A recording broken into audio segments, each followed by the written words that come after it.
Professor Mascolell, Minister of Economics and Knowledge, Professor López Casasnovas, and Professor Stiglitz, and dear all colleagues of the Barcelona Graduate School of Economics.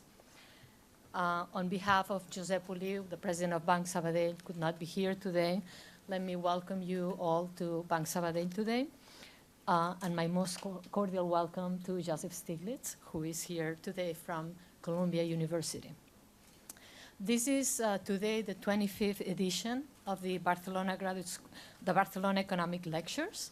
And if my counting is correct, it's the 19th that takes place at the venue of Banc Sabadell, within the framework of this continuing collaboration between the Barcelona Graduate School of Economics and Banc Sabadell. During the relative short life of the Barcelona Graduate School of Economics, we have counted with highly distinguished speakers. We are honored to celebrate the 25th edition of these lectures with a distinguished member of the Barcelona Graduate School of Economics Scientific Council, Professor Joseph Stiglitz. Professor Stiglitz, I don't think, needs any presentation. He was a reference to the academic profession long before he was awarded the Nobel Prize in 2001.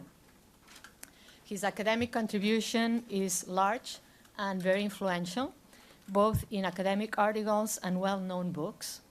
Beyond academics, he has been highly influential in the policy discussion and in the politics. He was member and later chairman of the Council of Economic Advisors with President Clinton, and later was senior vice president and chief economist of the World Bank. He is presently professor at Columbia University, co-founder and co-president of the Initiative for Policy Dialogue at Columbia, chair of the management board of the Brooks World Poverty Institute at the University of Manchester, and co-chair of the Columbia University Committee on Global Thought. I will not even try to mention his numerous awards, editorial positions, and other contributions to the profession.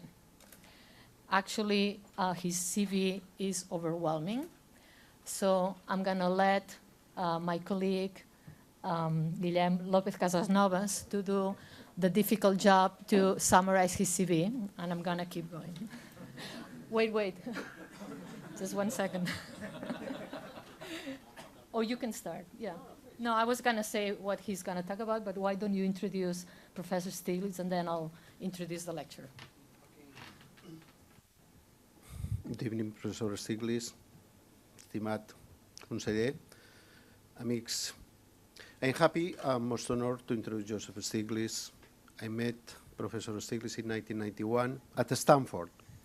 As a visitor at the Graduate Business School, I attended some of his talks at the Graduate Common Room and lectures at the doctoral program on public economics. I was quickly involved in some of the discussions he opened on optimal taxation, incentives, and social policy. In addition, I had the chance to share views in a more relaxed atmosphere with our wives, having pizzas at his house in Stanford. I remember a conversation he had with his wife complaining that he couldn't spend a whole afternoon for just buying a house. Later on, he was contacted by some Spanish editors, one of them here in this room, asking him permission to translate his public economics handbook into Spanish. Joe looked for my advice, and since then on, I have kept an eye on the translation of his books in Spain. Plus, I have had the responsibility to adapt some parts of his textbook on microeconomics to the Spanish arena. By translating his examples on tax effects, vouchers, or Medicare policies to some more appealing cases for a Spanish reader. When Joseph Stiglitz got his honorary PhD at Barcelona University, and at the time he did visit us at UPF for the opening lecture of the economics school, I took responsibility for part of his welfare with us. A good meal, a siesta on the most preferred armchair I had at home, And a visit to Sagrada Familia that my wife explained was at the last moment complemented by a bit of shopping at El Corte Inglés for some, for some Christmas presents. Once Joe saw the amount of steps he had to go up in Sagrada Familia. Let me now go to his bio. Joseph Stiglitz was born in Gary, Indiana in 1943. After graduating at Amherst College, he received his PhD from MIT in 1967. He became a full professor at Yale in 1970, and in 1979 was awarded by the John Bates Clark Award. He has taught at Princeton, at Stanford, that was my time there, MIT, and was the Drummond Professor and a Fellow of All Souls College in Oxford. He is now professor at Columbia University in New York, and as Teresa said a moment ago, he was awarded the Nobel Prize in Economics in 2001. Yesterday, I could read his last article on the Project Syndicate at El País. He was a member of the Council of Economic Advisors from 1993 to 1995 during the Clinton administration, and served as the CEA chairman from 1997 to 1997. He then became the chief economic and senior vice president of the World Bank from 1997 to 2000. Stiglitz helped to create a new branch of economics, the economics of information, exploring the consequences of information asymmetries and pioneering such pivotal concepts as adverse selection and moral hazard, which have now become standard tools not only of theories, but of policy analysis too. He has made major contributions to macroeconomics and monetary theory, to development economics and trade theory, to corporate finance, to the theories of industrial and rural organization, and to public economics, my field. From optimal taxation, the new optimal taxation, as you be called, to welfare economics, income and wealth distribution. His work has helped to explain the circumstances in which markets do not work well in real life, and how selective government intervention can improve their performance. Recognized around the world as a leading economic educator, he has written textbooks that have been translated in more than 15 languages.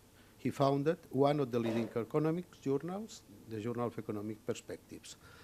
And finally, he has recently come out with a range of new books, most of them international bestsellers, from the Roaring 90s, Globalization and Its Discontents, 2001, up to 2012, The Price of Inequality, How Today's Divided Society Endangers Our Future. Joe, it's a pleasure to have you here tonight at the BG lecture. Professor Stiglitz, the floor is yours. Thank you. Well, thank you very much for the introduction. The subject of my talk this evening is the crisis that has been going on since 2008 and what we should do about it. What I'm going to try to do is both talk at a number of different levels, both in terms of the models that economists ought to be using to analyze this, and which they didn't, where the failures of the economics profession, but also talking in terms of the policy of what we should be doing. So I'm going to try to bridge those two objectives. The crisis has been going on now for almost 5 years. It's been 5 years since the bubble broke, and the economy the global economy is not back to health. I obviously don't have to say anything about Spain, which, you know, there's no clear definition of what a depression is, but whatever the right word, whatever the definition is, Spain is in depression. As I say, you could probably describe this better than I can. The diagnosis that was common in the United States before, at the time of the crisis was that it was a financial crisis. And that diagnosis led to certain prescriptions. The idea was that the financial sector had failed, you put the banks into a hospital. You wait for a couple, 18 months, 2 years, until you throw enough money at them and they get better. With expensive American health care, everything works if you just spend enough money, throw enough money at it. And meanwhile, while the economy is in repair, you stimulate it a little bit with a $700 billion stimulus package. And a year and a half after the crisis, the economy is back to 2007 and roaring. So that was the diagnosis.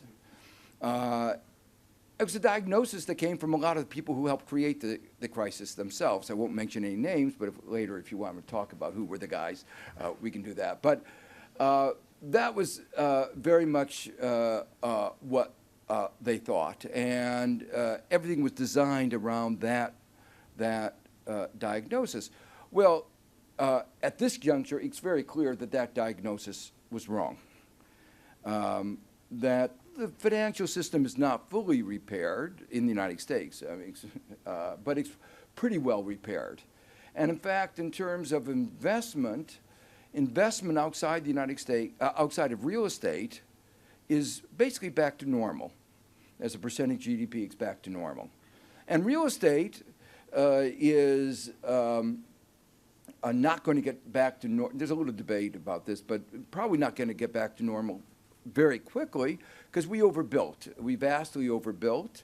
The good news is that a lot of the housing in the United States was built very shoddily, so it won't last very long. So we will be reconstructing it in the not too distant future, but that gap is the main gap. It's not caused by the financial sector. American firms are sitting on $2 trillion of cash.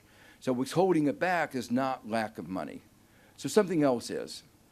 So the point I'm trying to emphasize is the diagnosis that said that this was just a financial crisis was wrong. So what I want to do is to try to talk about what this really was. And that's going to be the first topic. And once you understand that, it gives you a little bit of better sense of what you ought to do. The second issue I want to talk about is the contagion, how the crisis spread very quickly around the world. And I usually when I am in Europe, I thank the European audiences for having bought so many of America's toxic mortgages, because if you hadn't done it, the downturn in America would have been much deeper. But if you remember the prevailing paradigm, the prevailing message before the crisis was diversification is supposed to make the system more stable. And so enable us and the global economy to withstand the shock of a breaking of a bubble. But instead, it spread it. I want to talk about what lessons we learned from our analytics about the theory of diversification and the theory of contagion. So that's the second set of ideas. The third thing is that it's hard to be in Europe and not notice that there's a Euro crisis, Eurozone. And what I want to talk about the Eurozone crisis. I know this is very ambitious to do in about an hour. So I'll give you my 10-minute solution to the Eurozone crisis. But I think it's a lot better than Europe has done in the last 2.5 years. And then finally, what I want to do is talk about the crisis in the economics profession, because I think the economics profession has, if I list who's to blame for the crisis, I begin with the bankers. I know this is not polite to say in this building, but I know, and it's other bankers, not these bankers. So let me make it clear. It's other bankers, okay? But other bankers, especially American bankers, okay? Especially the American bankers. And then after that, the government for not stopping them from doing what they've done repeatedly in the 200 years of capitalism. But after those two, I think the economics profession bears a lot of blame, because they actually provided the economic models that were used both by the policymakers and many in the financial community that led to the crisis. So I want to make a few comments on that. So let me begin a few words on this diagnosis. My view is that, in a sense, that before the crisis, that is to say back in 2007, the American economy was fundamentally sick. But the illness was covered up by a real estate bubble. And that real estate bubble, anybody looking at the American economy should have realized that something was wrong. Because the real estate bubble, about 70, 80% of all growth could be traced in the United States to real estate, either directly or indirectly through money being taken out of what we call mortgage equity withdrawals. So the real estate sector was really fueling the economy. And any economy that was that distorted, something was wrong with it, and it wasn't sustainable. And one of my predecessors at as chairman of the Council of Economic Advisors wisely said that that which is not sustainable won't be sustained. And that was obviously what happened. And let me say modestly, when I looked at this, when I was commenting on what was going on in the American economy in 2005 and 6, I saw that it seemed to me very clearly that things were inevitably going to collapse.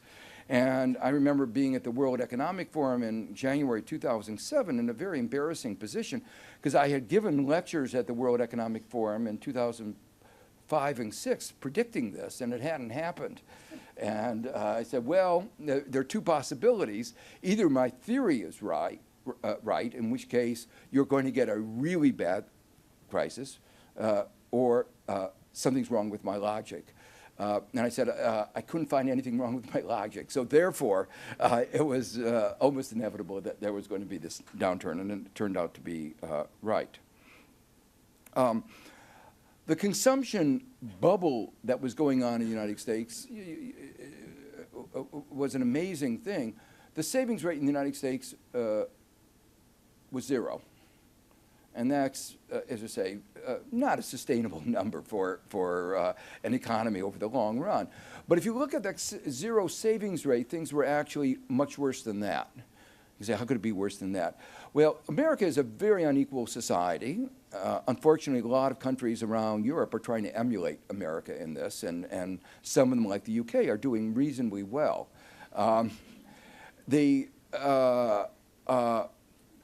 But the upper 20% of Americans get about 40% of the income.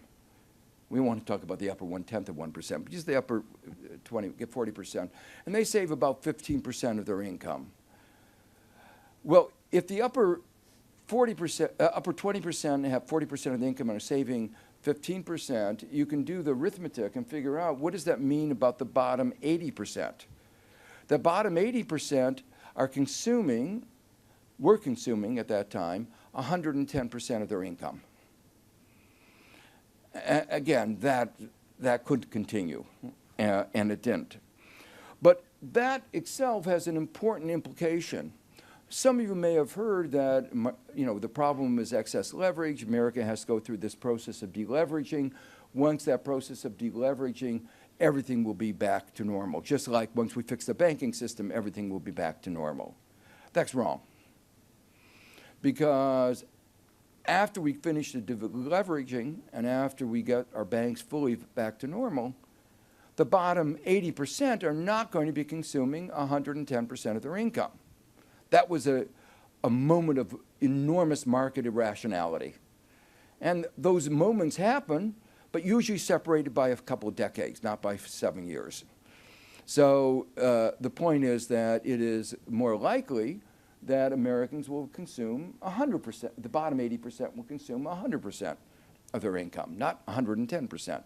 And if that happens, the savings rate of the United States, instead of being 0, that it was in 2007 before the crisis, will be more like 5, 6, 7%. Okay? And that means that the there's going to be a deficiency in aggregate demand unless it's made up for by something else. And some people are hoping another bubble, like a tech bubble, that's what they're praying for, or that Americans get so irrational again that they go on another consumption binge. But again, you can't count on that kind of irrationality to get us out of the problem. So the problem is that while the bubble hid these underlying problems, it left in its wake an aftermath of additional problems, the excess capacity in real estate and the excess leverage that I mentioned before.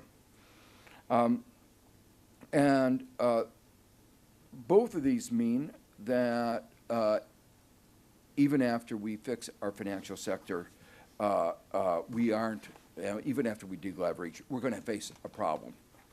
And much of what I'm saying here applies similarly to Spain.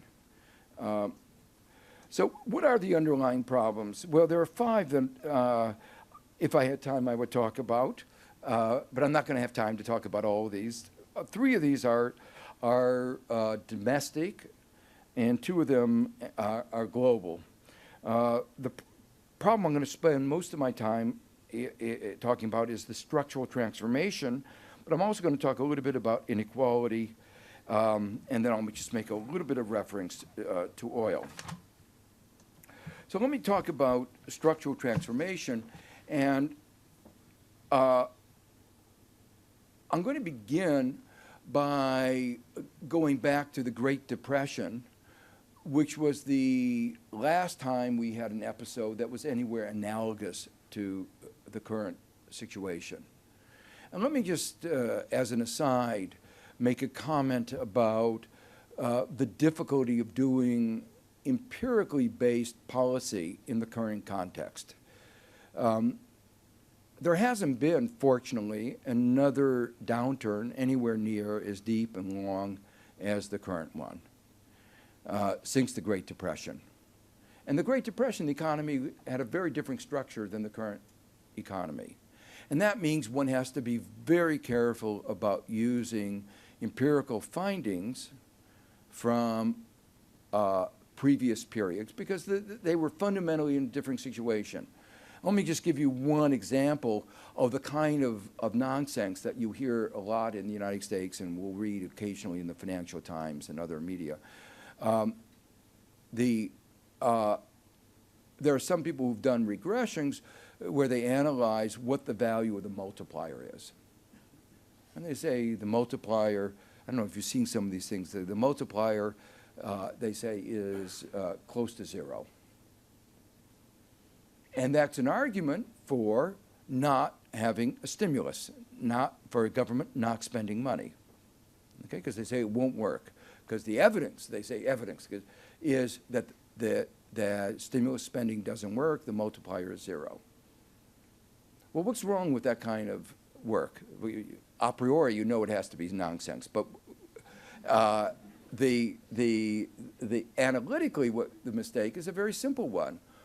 Fortunately, most of the time, economies perform reasonably well. And that means most of the time we're close to full employment. When you're at full employment, what happens if the government spends more to GDP? It can't go up because you're at your limit. So you increase government spending, and it has to crowd out something else. And so getting a 0 multiplier in a full employment economy is what you expect. Now, you can actually get a negative multiplier. Some of these studies come up with a negative multiplier. But that is a result of something that's really important that we no longer teach our students.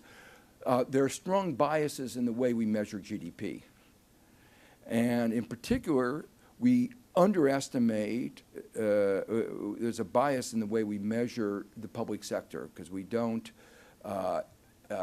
build in productivity increases we don't measure productivity increases because we don't sell public sector. So if you increase the share of government spending, there's a natural tendency for that to show up as if GDP is not going up or going down because of measuring problem. And most of the people who run these regressions either don't understand this or like the notion that it's negative. But again, that's a measurement problem.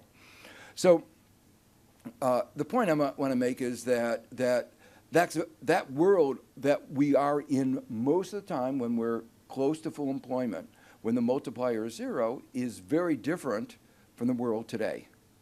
Another example, normally when the economy is close to full employment and the government spends more, there's going to be inflationary pressures, and the central bank is going to do what? Raise the interest rates. But when you have so much unemployment, and the Fed has announced that it's committed to keeping interest rates at 0 for as long as the eye can see, that effect is not going to happen. So again, you're in a totally different context. So that's just an emphasis, just to reiterate, for those of you who are tempted to do econometrics, that macroeconometrics, that you shouldn't, you have to be careful in doing it, particularly in applying results from periods of full employment to the current context. Well, the last time, as I said, that we were in anything like the current situation was the Great Depression. And so it's worthwhile reflecting on the cause of the Great Depression and how we got out of that. That's an interesting episode because, again, it was sui generis, and it's now been 80 years since the Great Depression, and the great thing is economists still have not agreed on what it was all about. And so I'm going to explain what it was all about. The part of at least what it was all about is the transformation of the economy from an agriculture economy to a manufacturing economy. We were the victims of our own success. There was enormous increases in productivity in agriculture. In the 19th century, 70% or more of the population was engaged in agriculture to produce the food that we need to survive. Now, 2 to 3% of the population can produce all the food that even an obese population can consume. Okay, so that's good news because people could be released from agriculture, which is very hard work, to doing other things. But it caused a problem. You didn't need the workers, and they had to move. And that's what we mean by structural transformation. They had to move. But it's very difficult to move because what happens to the value of your, in the short run, productivity is increase in productivity. What happens to agricultural prices before they move? Prices go down, incomes go down, and as prices and incomes go down, the value of assets in the agricultural sector go down, your human capital in agriculture goes down, and you can't then borrow the money that you need, you don't have the assets to move into manufacturing, to move into the city. So the economy can get trapped in an inefficient equilibrium. You get trapped into agriculture. The magnitude of what we're talking about was enormous. Between 1929 and 1932, prices of agriculture in the United States fell somewhere between 50 and 75%. A third of the population, roughly, quarter to a third of the population, were living on farms and agriculture, or rural sector. And they saw their incomes in the rural sector go down by 50%. Well, that's a shock to the economic system. But they were trapped there, and as their income went down, they couldn't buy the goods of the urban sector, and therefore demand for urban goods went down, and you got urban unemployment. And at that point, you would either have the ability to move nor the demand in the urban sector for labor to move. And the economy got trapped in an inefficient equilibrium. So, important point out of this is general theorem, productivity increases are, in general, welfare enhancing. But even productivity increases can have large distributive consequences, and even more importantly, if there are frictions in the movement of labor from the sector benefiting from the productivity shock to the other sector, it can be Pareto inferior. Everybody could be worse off. And that's a major result of what our analysis shows. So let me just go on quite quickly. One can write down a very simple analytic model where you have, I should, let me just be just very, where you basically have two sectors, an agricultural sector and an urban sector. You have the supply in the agricultural sector affected by a productivity shock. You have the demand in the agricultural sector for food being a function of income in the two sectors. So you have demand equals supply. And you have a similar thing, you have production in the urban sector and demand for goods equals the supply. The basic notion is that in that kind of a model, you can solve for the equilibrium price and employment, price of food relative to urban goods and employment in the urban sector. I'm assuming the friction so they can't move, but you can make that endogenous. In our paper we do. And the net result of this, there are several interesting results under some quite plausible assumptions, including a certain stability condition. An increase in agricultural productivity unambiguously yields a reduction in the relative price of agriculture and in employment in manufacturing. So that's really this intuitive result, so that everybody, the farmers are worse off because of their prices down, particularly bad with their demands are inelastic, and employment is down in urban area. And so the result of mobility-constrained agricultural sector productivity growth is an extended economy-wide slump. So this just repeats the data that I mentioned a few minutes ago. The important point one should realize is in this kind of analysis, the driving force of the downturn was the productivity shock. But what happens when farm income goes down 50% to the banks that were lending to farmers?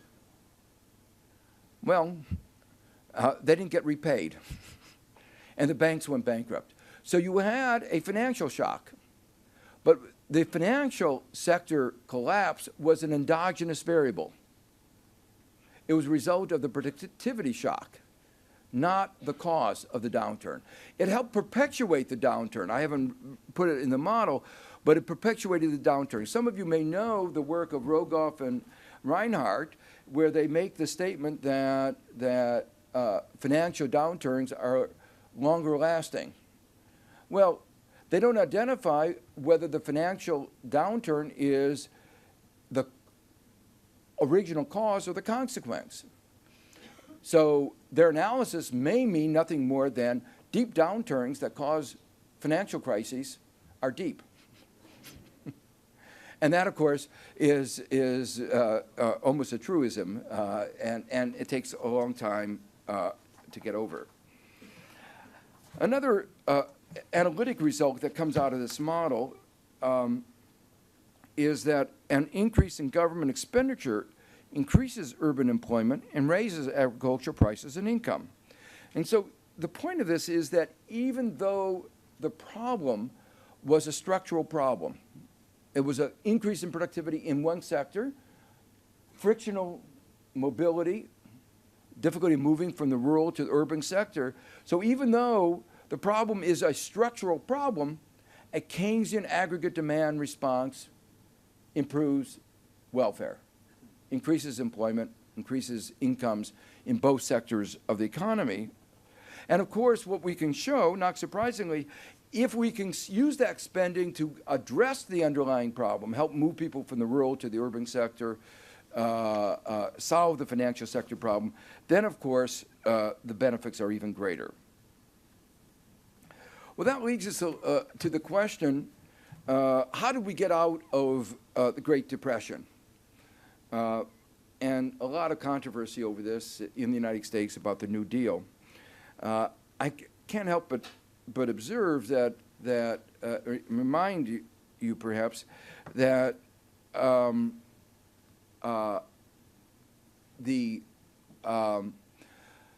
1937, usually we date the Great Depression from 1929 when the stock market crash occurred. 1937 was 8 years into the crisis and into the depression, and we had a double dip. So we went back into recession. And there was no end in sight. So although we know every crisis comes to an end,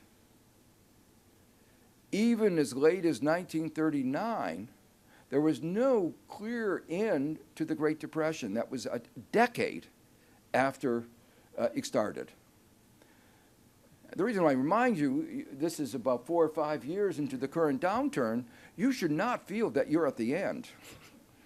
You should feel a little bit like maybe you're in the middle or in the first quarter. Because, and you say, well, what happened in 1939? What happened? Well, something called World War II. The United States didn't enter World War II until 1941, but we began preparing for it. We knew we were going to enter it. We would enter it. And so we began our military buildup. What about the New Deal? Well, the New Deal actually worked. It did stimulate the economy. The stimulus worked. But there were two things about it. The stimulus was small compared to the magnitude. Remember I said that a third of the population, roughly, had a 50% reduction in their income from the fall of agricultural prices. The New Deal was not big enough to offset that.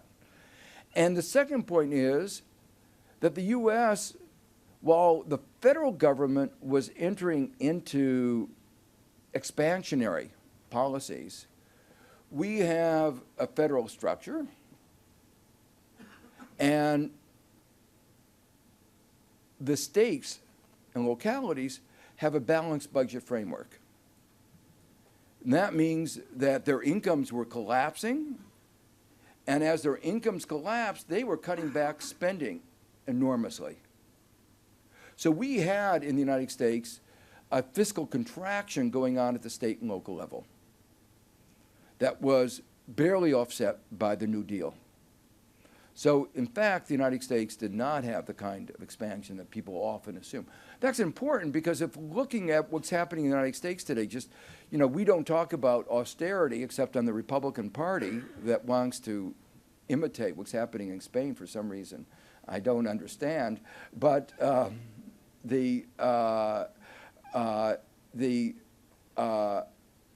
we don't talk about austerity, but we actually have austerity. We have about more than 600,000 fewer public employees than we had before the crisis. When if we had a normal expansion with our labor force, our normal expansion of labor force, we would have had 1.2 million more public employees. So our public employment gap is almost 2 million. So that is obviously very contractionary. So government has not been counter-cyclical. It's actually been pro-cyclical in the United States. And it's just remarkable that one of the two parties wants to make it worse. Well, then in 1937, we had an election, and again, there was a lot of focus on fiscal austerity, on budget deficits. And the New Deal was cut back, and predictably, the economy went into another recession because of the cutbacks in spending. So in a way, that should be a little bit of a warning for what could happen in the United States or in Europe. So we did get out of it eventually because of the war. The war was a massive Keynesian stimulus, but it was more than a Keynesian stimulus. It was an industrial policy without that name, because what the war did is moved people from the rural sector to factories, to armaments, but they needed to be built. And so It moved them from agriculture to manufacturing, provided them with the skills of living in being successful in a manufacturing economy, provided them with training. And then after the war, we had a massive education program called the GI Bill that trained everybody who fought in the war, which was almost everybody, for the new economy that was emerging after the war. So it was a really active government industrial policy that restructured our economy successfully. And the decades after World War II were the period in our history where we grew the fastest and we grew together. Every part of our economy grew, but the bottom part grew fastest and the top part grew the slowest. But everybody, it was a shared prosperity. There was one more aspect that's probably just worth mentioning, which is that unlike the legacy of indebtedness that we face today, the war left us with a legacy of assets. People had forced savings. And all this helps to understand there were a lot of people who were very worried after World War II that we would go back into depression. It was a very common fear in 1945. And this model helps explain why those predictions were wrong. There's a third result I want to talk about because it's very relevant for some of the discussions going on in Europe. And that is, we show, in this model, we show that lowering urban wages lowers agriculture prices and lowers employment.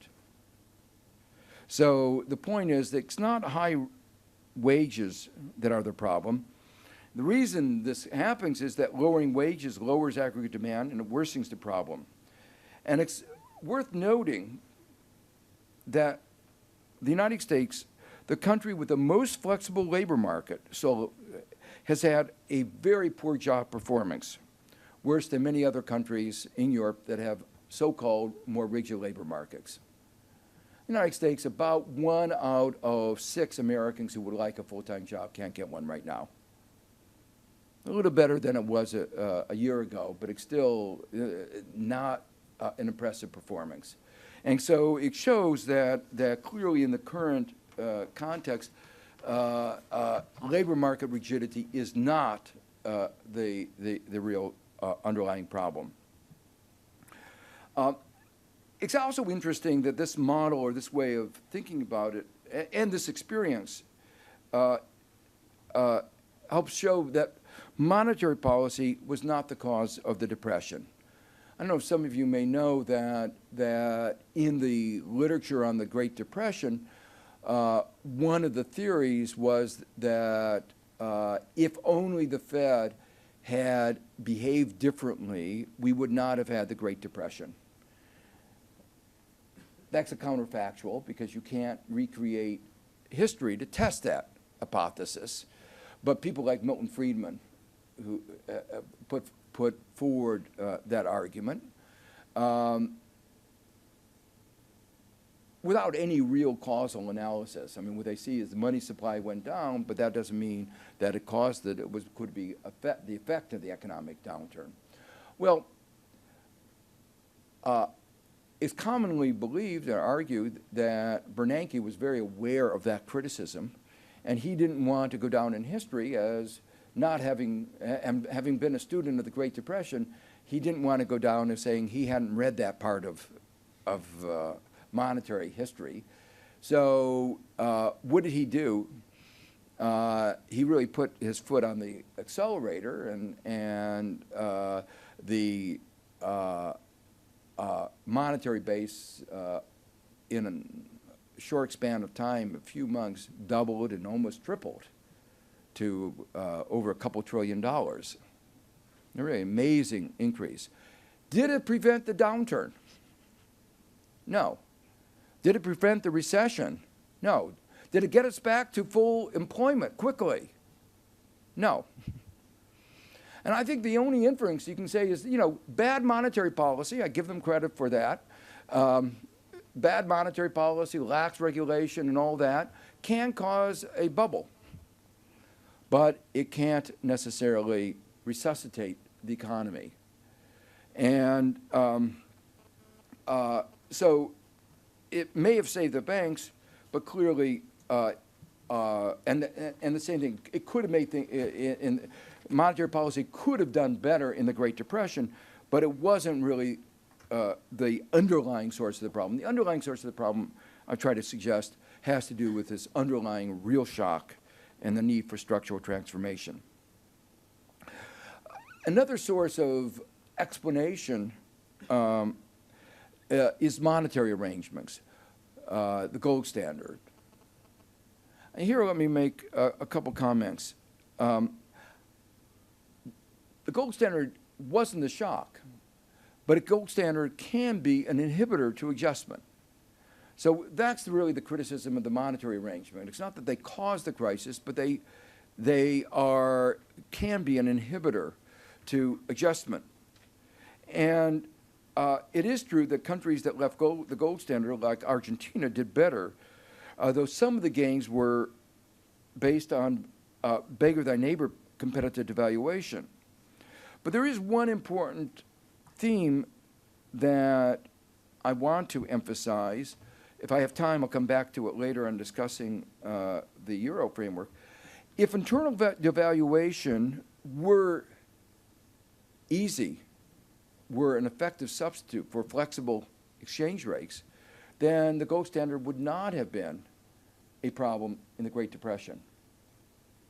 And that has an important argument that Europe has actually put constraints on itself similar to the gold standard. And internal devaluation is not really going to solve that problem.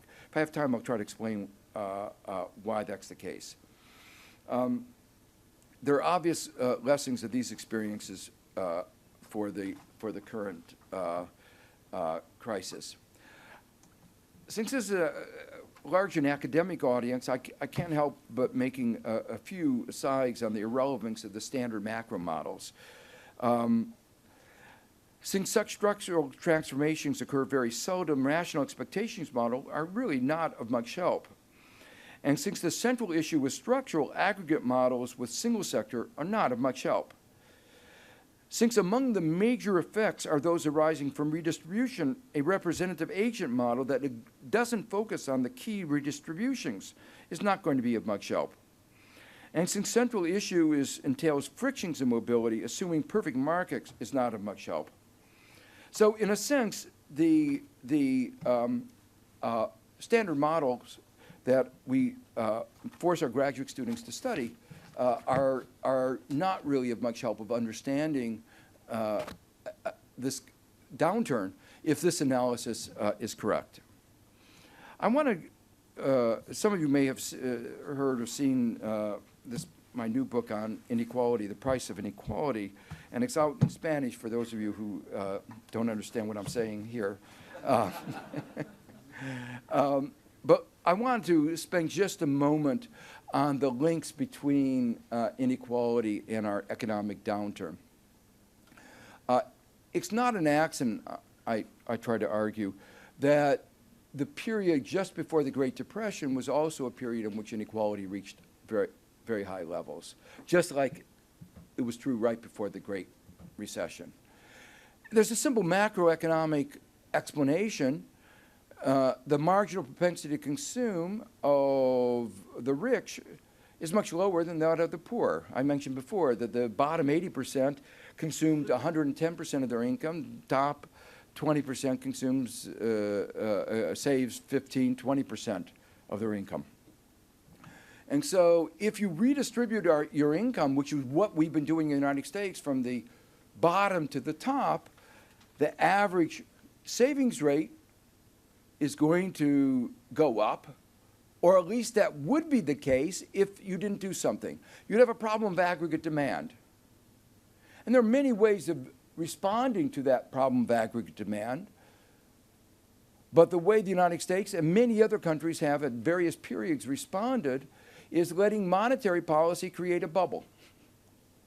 And it solved the problem in the short run. And actually how we succeeded in solving the problem of lack of demand by encouraging that bottom 80% to go from saving 0 to saving minus 10%. But clearly, that's only a short-term palliative, and it was creating a context for instability. I say it doesn't happen all the time, but interestingly, there is a growing consensus that it happens a lot. There are a number of studies that the IMF, which has not been traditionally concerned about the issue of inequality, but except it's helped create it. But the IMF more recently has come to recognize that there is a clear association between inequality and instability. They've done a number of studies that have linked this empirically and are now doing work trying to link the two, inequality and instability, try to figure out more carefully the causal relationships. Let me just say a word about oil prices, rising oil prices, which preceded this crisis. That's a little bit like inequality at a global scale. Because what do the rising oil prices do? They redistribute income from the United States and Europe to the oil countries. And in doing that, since the oil countries consume a smaller fraction of their income than the United States and Europe, that lowers global aggregate demand. And the global economy is global aggregate demand. Well, let me talk very quickly now about the remedies. If the analysis that I've given is correct, then the obvious remedies involve increasing aggregate demand, addressing the underlying issues, which means facilitating the structural transformation, reducing inequality, reducing the dependence on oil. I didn't have time to talk about global reserve, but creating a new global reserve system, I think, is absolutely essential as part of that task. Let me skip very quickly to the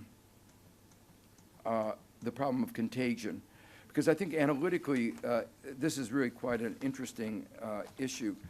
The issue is, as I said in the beginning of my talk, is whether diversification increases or decreases stability. And the strong presumption for a very long time was that diversification was a good thing. You spread risk. And by spreading risk, you reduce the risk premium and make the system more stable. And that is the result in models where you have assumed a lot of concavity. And all the macro models, or a lot of the macro models, assume make these strong assumptions of concavity. But after the crisis, what do institutions like the IMF talk about? What's the word that what motivates them intervening and helping a country? They usually don't say, we care about you. What do they don't go to, they don't say, we're going to help Greece because they care about Greece. That's, you know, all the lecture there is they were naughty, they deserve it. If they help Greece, what do they say that they fear? They say they worry about contagion. You know, that was the same thing in East Asia. They worried about contagion. Now, it's a metaphor from a contagious disease. If you take that metaphor of contagious disease, think about the principle of diversification in the context of contagious disease. If you use the principle of diversification in contagious disease, what do you use? Somebody comes down, you have a group of people coming down with a disease. What would the principle of diversification say? Let's take one person, take them and spread them all over the world, right? That's diversifying. Do you usually do that? No. The principle of contagion, the response to contagion is quarantine, right? Now, what's the mathematics of contagion? The mathematics of contagion is these are multiplicative processes. That is to say, you have a virus and it comes in contact with one person and then it multiplies and goes in contact with two. What's the nature of a multiplicative process like that? It's very non-convex. So the basic idea here is we built into our mathematics, without thinking about it, assumptions about whether it was desirable to diversify. It was in the mathematics. But institutions like the IMF and the ECB are intellectually incoherent in this way as well as many others. Because they talk about a model of concavity before the crisis and a model of non-concavity after the crisis. If you know that it's dangerous after the crisis, if there's a disease that can spread after the crisis, what does that tell you about what you want to do before the crisis? Well, the more integrated you are, the faster the disease will spread. So you want to think ex ante about what will happen ex post, unless you feel very confident that you will never have a crisis. And we shouldn't feel very confident about that. So if there is any probability of a crisis, then we need, in our pre-crisis structure of the economy, take into account the post-crisis consequences of that structure. Let me give you analogous problem that may or may not be helpful.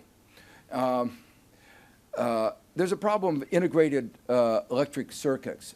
People said that it's a good thing to have more integrated electric circuits because you save on electric generating capacity, and you get a more stable electric network by integrating over larger areas.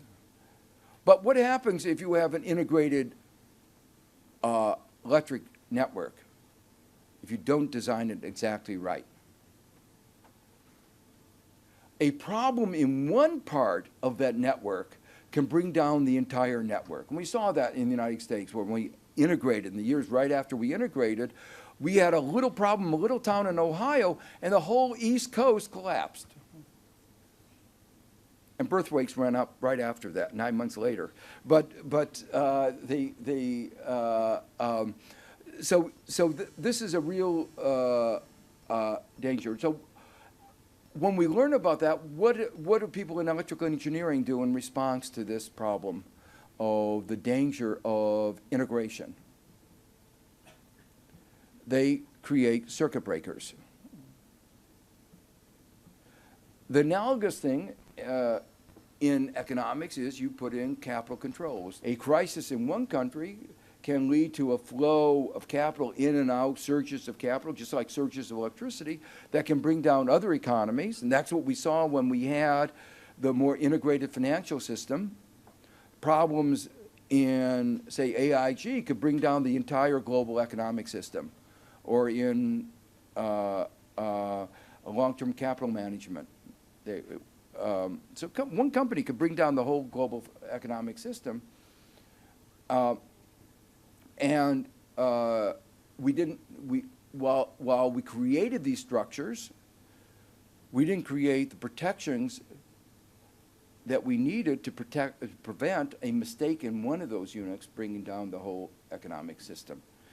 So the point is, I've written several papers, I won't have time, where you can actually formalize this. The basic idea is that whenever you have these kinds of non-convexities associated with bankruptcy, learning costs, all kinds of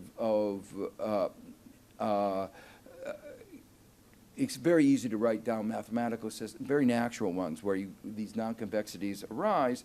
The basic point is that you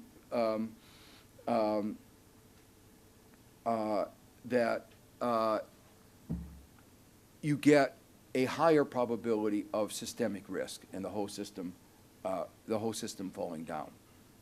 Okay, so some general results that come out of this kind of analytic framework is that full integration never pays if there are enough countries in our simple model.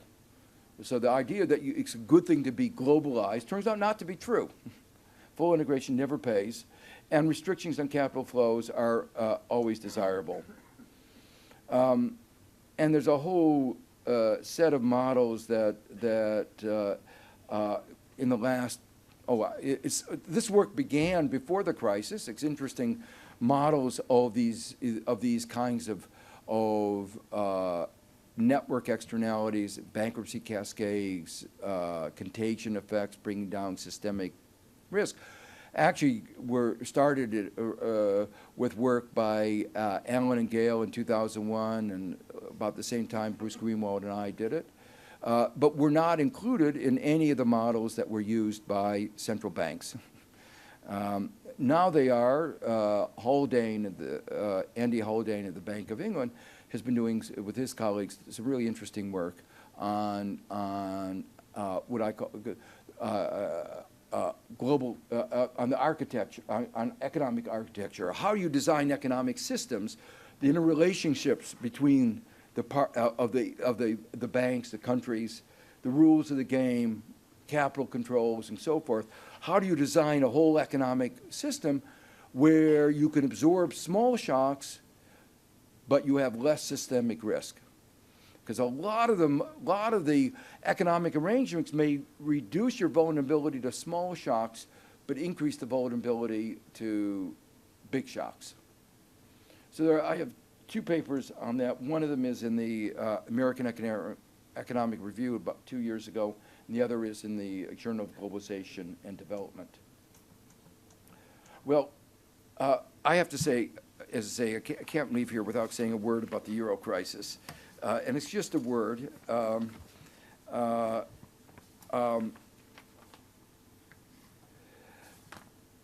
Eurozone was, some of you may know that my colleague Bob Mundell wrote a paper for which he got the Nobel Prize about what is the optimal currency area.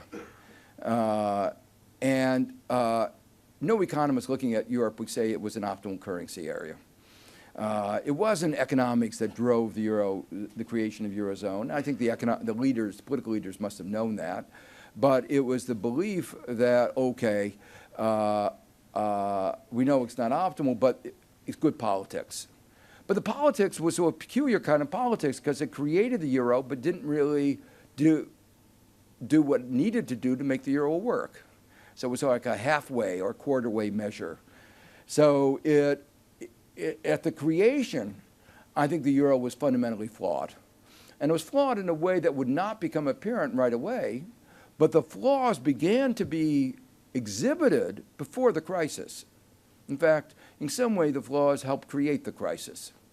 And now we talk about the aftermath. It's really impeded adjustment, but really the flaws were that it helped facilitate the creating the bubbles that led to the crisis themselves. So you should think about the problems of the euro are not just crisis problems. They are pre-crisis problems. It was based in some ways on simplistic beliefs about efficient markets, but a failure to pay attention to certain details. I'll illustrate that in a minute. It thought that all that was required it realized that you needed to be similar enough, and that's why they talked about convergence, but it thought all that was required for convergence was good macroeconomic behavior. But as you know, Spain and Ireland both had surpluses before the crisis and low debt GDP ratios. So that was clearly not sufficient. And in fact, some of the euro rules, by taking away the scope for industrial policies, really took away the scope for the microeconomic policies that would have facilitated real convergence. So it was a little bit based on excessive, as I say, a failure to analyze what was required to make it work. Since then, there's a continuing failure to analyze the underlying problems.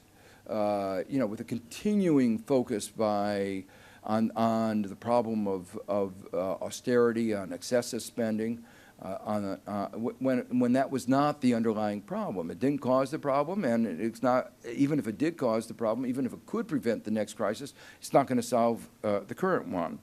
But there are a number of other examples of you might call logical problems. Within a Euro-wide, with the single market principle, within a Euro-wide banking system, capital will flow out of banks whose governments are not able to support them. You know, one of the things we saw so clearly in the crisis of 2008 is that behind every banking system is the government. You know, in 2008, beginning of 2009, whose country's banking system really caused the crisis? The United States. You look at the banking system, you say, what a lousy banking system, right? But where did money go after the crisis? To the United States. Was it because they thought our American bankers were so great? I mean, they were great in causing a crisis. That took an amazing feat to be able to make such bad judgments. But money flowed into the American banking system. Why did it flow into the American banking system? Because we knew that the U.S. government's pockets were very deep, and it had shown a willingness to bail out our banks. You know, we first put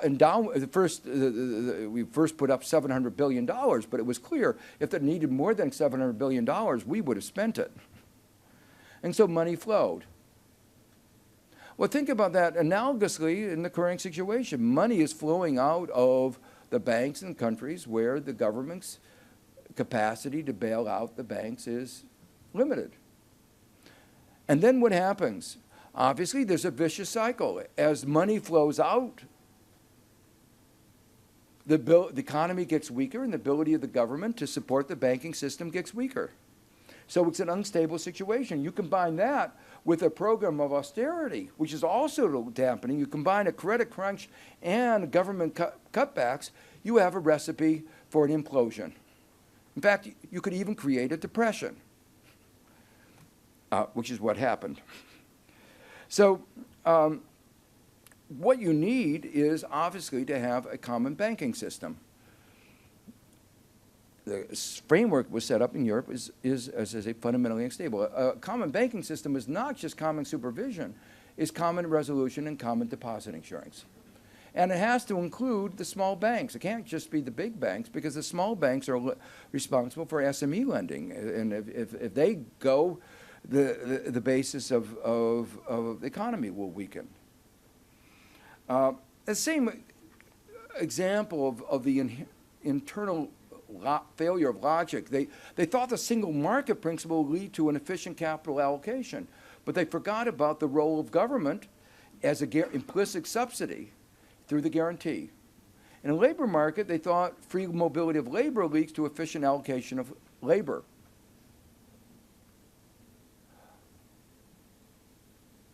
But all that was based on the assumption that wages are equal to marginal productivity of labor. But what workers receive is the wage minus taxes. And right now there's a big wedge.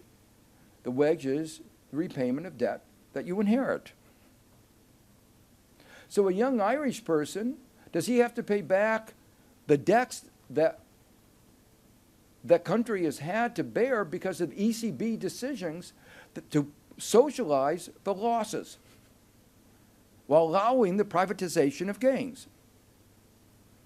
No, he doesn't. The young Irish person can migrate anywhere in Europe. And the result of this is you don't get efficient allocation of labor, you escape the burden of debt. So you can only have this system work with mutualization of debt. And without mutualization of debt, you have the higher interest rates, moving people further away from the economy. As fewer people leave there, more burden on the remaining assets and people in the country. It's again a system of instability. So what has been created is a system, I think, which is unstable. As Europe has thought about what to do about it, they've come up with some things that are really ingenious. Give money to the banks to bail out the governments, give money to the governments to bail out the banks. Now that took a stroke of genius, I think.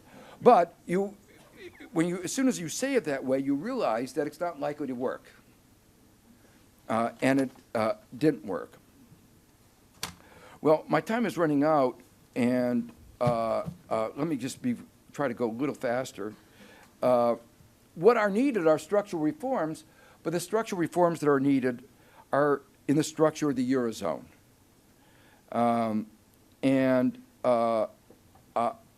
What I'm afraid of is at this juncture, Europe is offering very little hope, and the costs of the ongoing depression are really severe. As many of you may know, there's growing discussions about if the euro is going to dissolve, what's the best way to do it, with a growing sense that maybe the best way would be for Germany to leave. And we can go into that in the question period.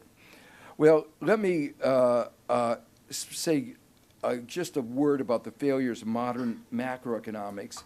Obviously, it didn't predict the financial crisis. In fact, it's worse than that. They said bubbles can't happen.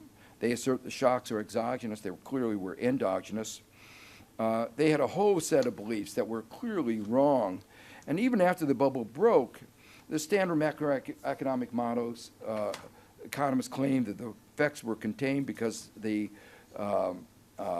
believed excessively in the notion of diversification. And the models really gave an inadequate response to the crisis, and even on the issues of the key issues about what is the best way to do the recapitalization of the banks. In fact, they chose probably the worst way. That raises, a fundamental question that I think ought to be really the source of a lot of the discussion. There were large losses associated with the misallocation of capital before the bubble broke. But the real losses now in the trillions of dollars happen after the bubble broke. The standard model theorem is that given, we have the same resources. We have the same human resources, physical resources, natural resources now that we had before the crisis. But we are not using them well. The standard general equilibrium, competitive equilibrium theory says there is a full employment equilibrium. Whatever the initial distribution of wealth. So leverage is just one person owes money to another. It's just debt. It's a claim on resources. It's not as if the resources aren't there.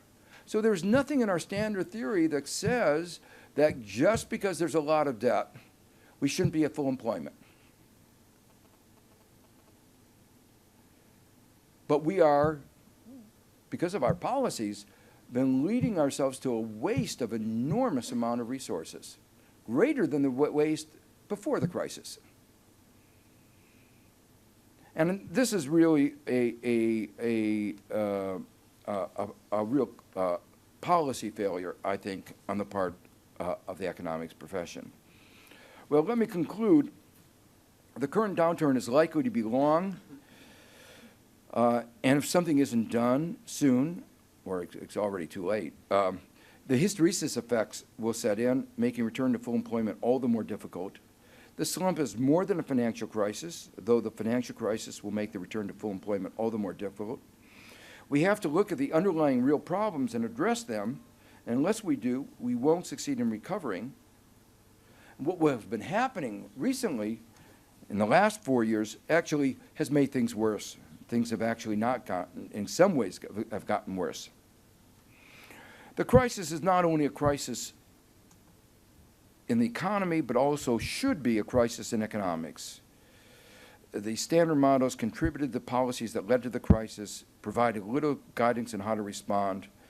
But now let me end on a hopeful note. One should always end on a hopeful note. The building blocks with which alternative theories can be constructed are available. Research in economic theory over the past 3 decades has been enormously rich and productive. There are good models of the financial sector, of interlinkages, of banking.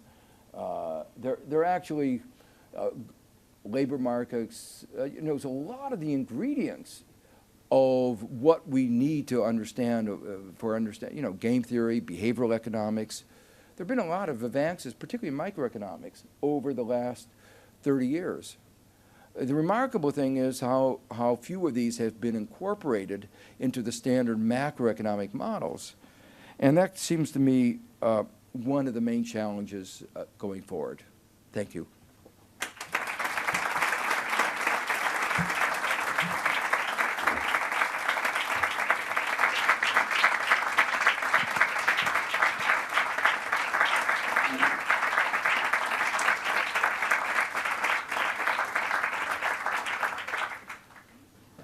Thank you very much, Professor Stiglitz, for your very enlightening lecture. Now it's time for questions.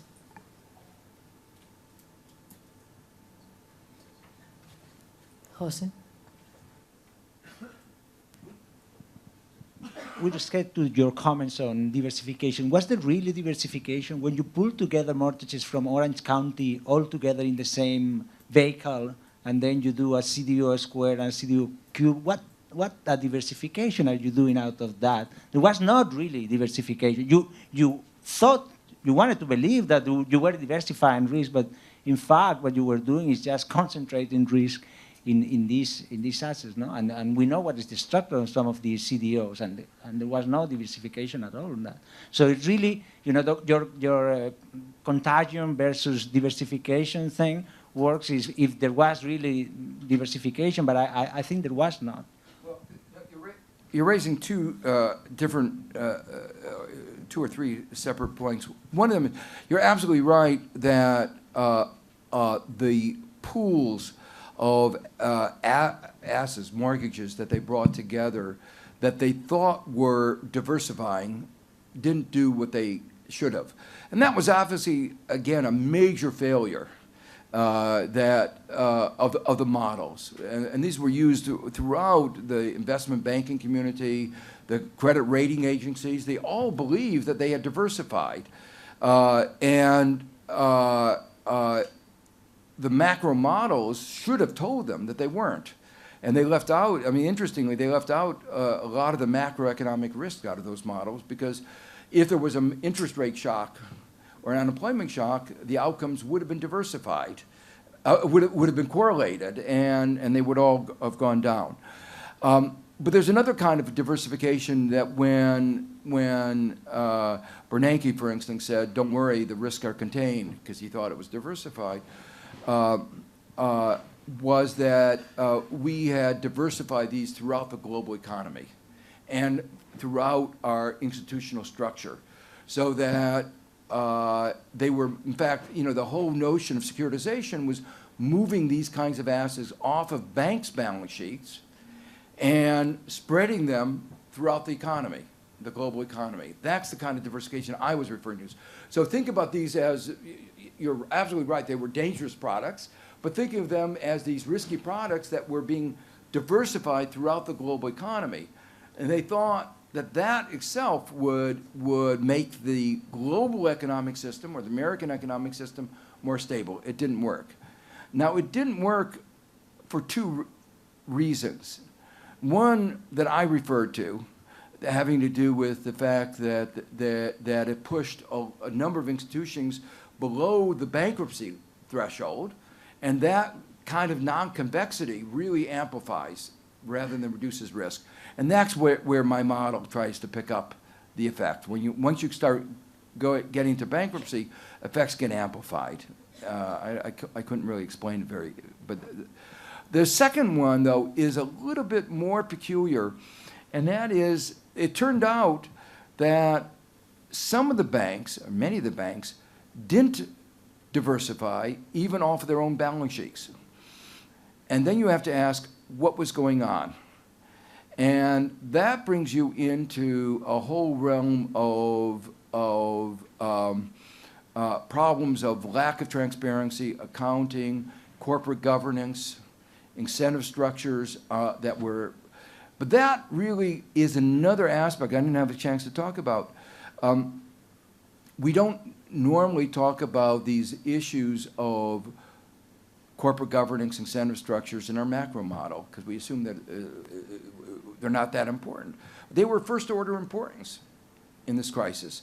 The bankers had an incentive to undertake excessive risk and act in a short-sighted way.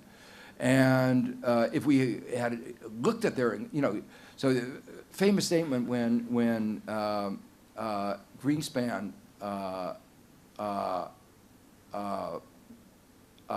testified to Congress about the crisis, he said he was surprised that they didn't manage the risk better. And my response was, I was surprised that he was surprised. He's supposed to be the regulator. He's supposed to understand how banks behave. He should have known what the incentive structures of the bankers were. And you look at those incentive structures, the one thing economists agree on, mostly, is that incentives matter. And you gave them incentives to behave in the way that they did, and you didn't stop them. And they still haven't stopped them in the United States. Hardly any discussion of this issue, including the too big to fail bank problem.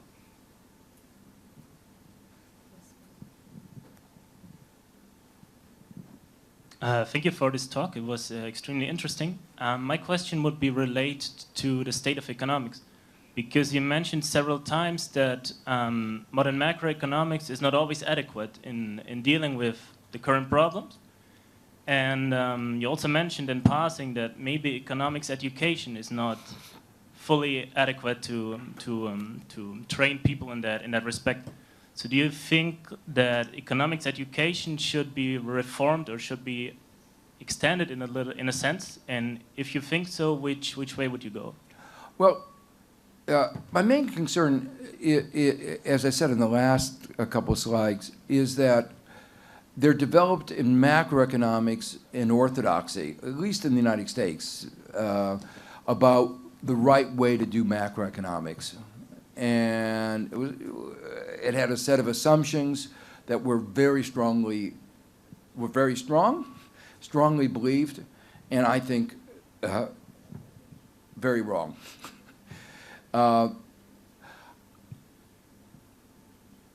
Any model is a simplification, so you can't capture everything. But there are trade-offs in modeling as there are in everything else. And the question is, so the question isn't, the standard model is the dynamic stochastic general equilibrium model.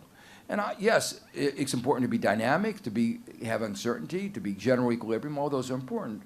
But there were much stronger assumptions, for instance, about the standard model as basically an infinitely, I have to qualify this because there's a rich literature, and anything I mention, there's somebody who's done something to qualify that, but it's not the, so is an infinitely lived individual.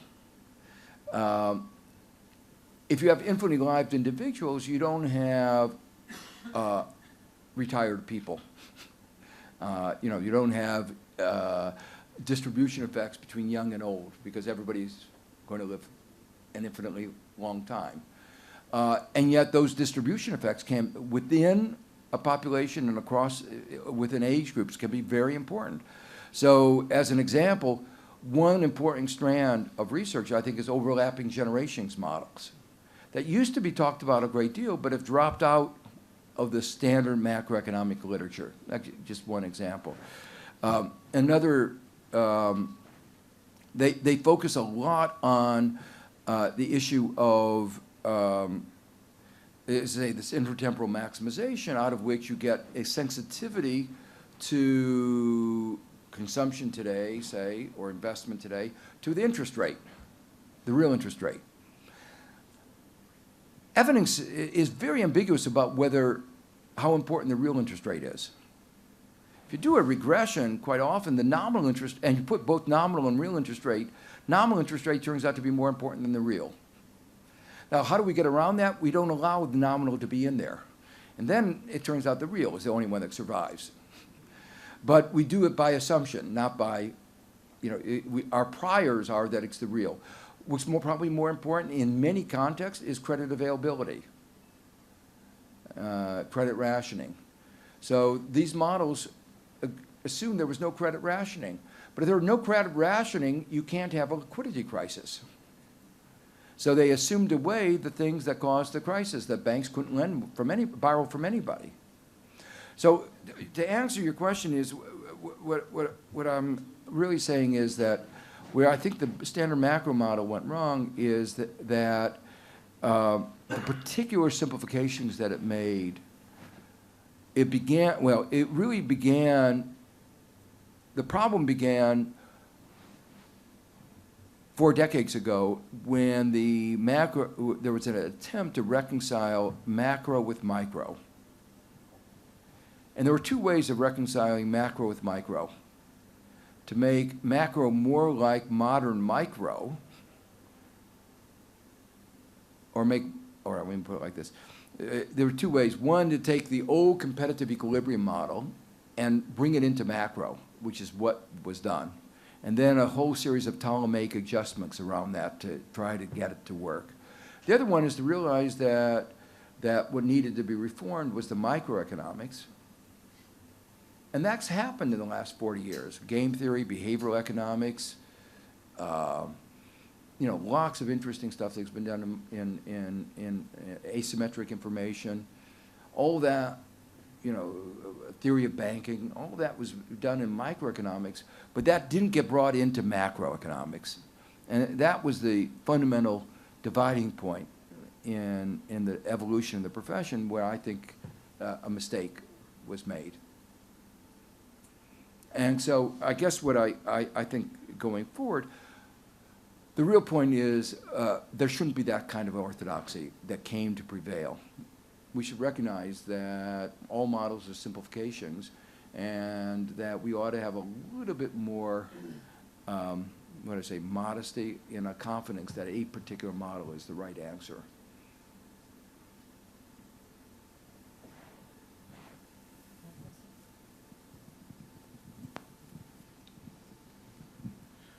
Could you explain a little bit more what your comment about Eurozone being better off without Germany, please? Sure.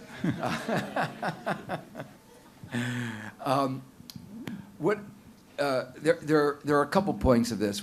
One of them is if Germany, heuristically you can think of the exchange rate for the whole euro area is a result of the patterns of demands and supply for all the countries put together, okay? So if Germany weren't there, the exchange rate that would prevail would be much lower. You want to think of, if Germany's exchange rate would go way up, and its current account surplus would be reduced, and the Eurozone, the rest of the Eurozone's exchange rate would come down, and they would export more. And that would promote their export, that would promote aggregate demand, reduce unemployment, promote economic growth. So there would be this large demand effect. Now, so that's the first basis, that in a way, what is the argument for having your own currency? The argument for your own currency is that when you face a crisis like this, you can let your exchange rate fall, and that stimulates your economy, and that's the normal restorative forces of flexible markets, okay? And you don't have that now. But at least if you've got the one country that is pulling your exchange rate out, it would bring down the rest, the exchange rate of the rest, and be positive. There's another aspect of this, though, that's also important, and that is in the implications for financial markets. If Greece, for instance, leaves the Eurozone. The drachma, the new exchange rate, will fall. But the problem is that many people in Greece have debts denominated in euros. Okay? Because they didn't have the drachma before. So they have debts denominated in euros. Their income will be now denominated in the drachmas, and that will go down denominated in drachmas. They won't be able to pay back their debts denominated in euros. The consequence of that is two things. One, massive defaults. The second one is typically governments don't allow that to happen on that scale, and you have complicated redenomination of assets and liabilities in ways that there are winners, losers, and a lot of turmoil. That's what happened in Argentina. The other way, the Eurozone, other than Germany, now owes money in euros, but that's their currency. The currency, their income is denominated in euros. Their debts are in euros. They change together. Germany, on the other hand, the value of their mark, Deutsche Mark, goes up. They're better able to pay back their debts. So they will be unhappy because they're getting repaid in euros that they think are worth less, but you know, that's part of life. But there won't be the kind of turmoil that will happen if Greece or other countries leave the Eurozone. So it has a lot simpler political, legal consequences that easier to sort them out.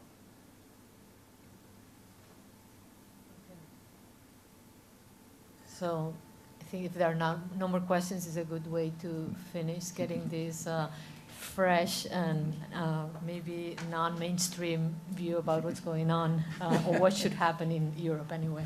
Thanks everybody for being here, and I think we have a cocktail later as usual, right? Yes, even if it's earlier. Today it's an unusual time, but we do have a cocktail afterwards. Thank you so much, Professor Stiglitz, for being here. It was great.